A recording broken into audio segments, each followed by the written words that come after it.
Guys, this is Luke at Tiny Table War Games. Now here I have a fantastic little unboxing of some 15mm Alternative Armies fantasy miniatures.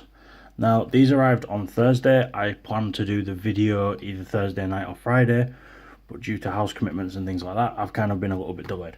This is the first unboxing I'm going to be doing. Obviously when I get new miniatures and things, I am going to be doing more regular unboxings and just general sort of videos in regards to miniatures I'm getting. Now it just came in a standard delivery box, which is fantastic. Obviously, as you can see, I've removed my address. Now I have already kind of opened this. I opened it to have a look on the inside. Now first thing I found was a little advertisement for Alternative Armies, which is fantastic. They do run a fantastic range. I'll be leaving some links in the section below. On top of that, also what we've also got here, we've got one for the Imperial Elf Army, which gives you all the points required for the rulebook of Hordes of the Things, version 2.1. Now we have the Imperial Elf Army, which gives you all the information you need there. And then we have the Undead Army, which is fantastic, and it's brilliant the fact that it's giving you the rules that's required and what they actually come under the game itself. So as you can see here, we've got Necromancer, Sneakers, Lurkers, Riders, Artillery and Hordes, and giving you the secondary names for what they sell them on as the website. Same with the Elf, which is fantastic. So obviously they both come up to 24 points each. You've got your standard protective bubble wrap, which I think is brilliant. It's come well packed. First thing I noticed when I opened the box were these little bases. Now these little bases are even better because they are like a resin material.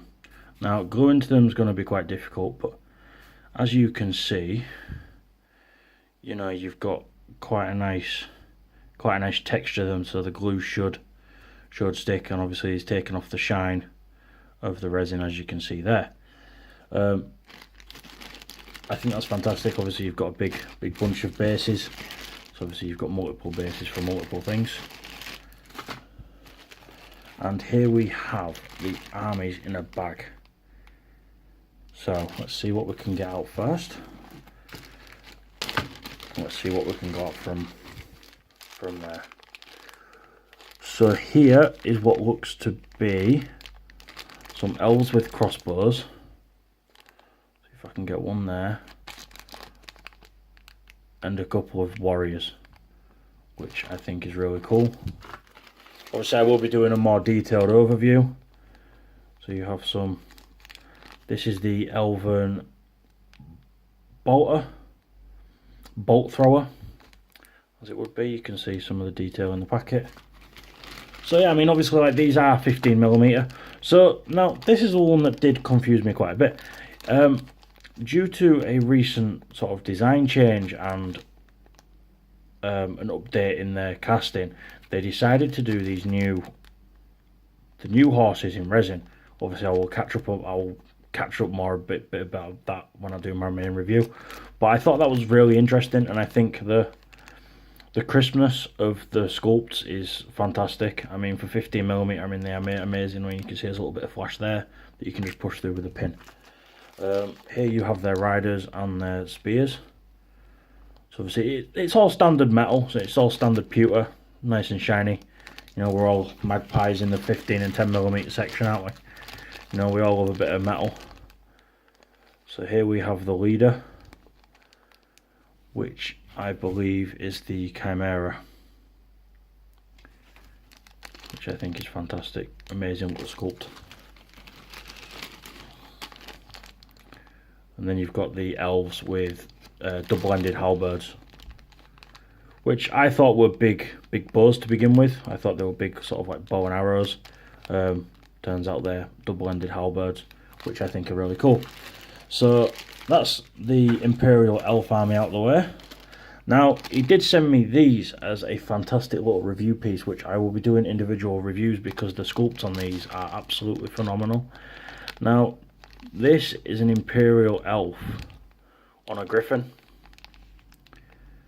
Now I think these are fantastic molds. I've had a look over, and I mean, look, for 15mm, I mean, look at the detail on that. That is just absolutely like fantastic. I don't think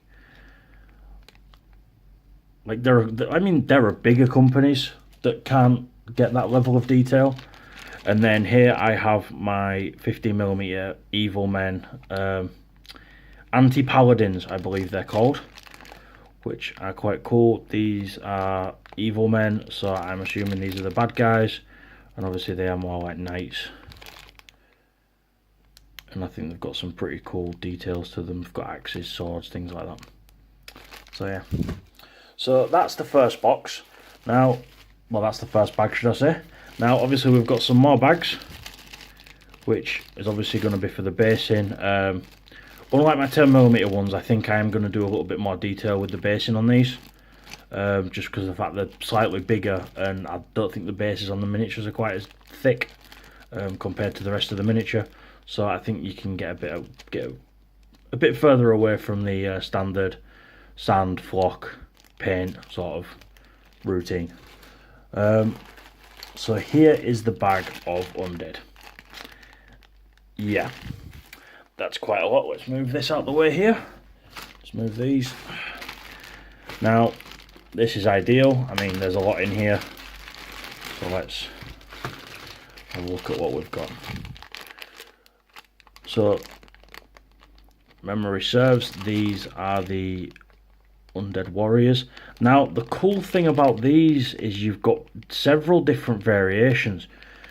So some of them you've got like Undead Vikings, other ones you've got Undead Middle Eastern Warriors. You know, you've got a good, I mean, like there's one there, it's got a kite shield. You know, and I mean there's another guy, where is he? There. He's got a scimitar and a turban. You know, it's amazing how like the range comes from so far away. You've got that guy there with the horned helmet. You know, it's fantastic. You've just got your generic undead. No, kite helmet. Kite shield, should I say? But yeah, I mean, like these are really fantastic miniatures, and I mean, like the great detail on them is phenomenal. Obviously, I spoke to them direct, and they obviously change their cast every so often. There's the horses and the mounts. You know, there's some fantastic little casts. Now, that is, if I can remember correctly, that's a necromancer on what I assume could possibly be an undead dragon or an undead worm,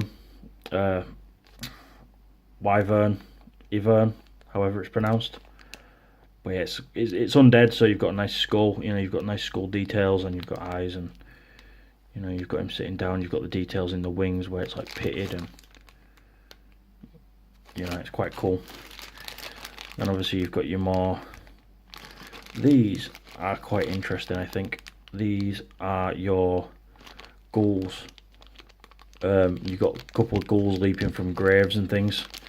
So I think they're quite impressive.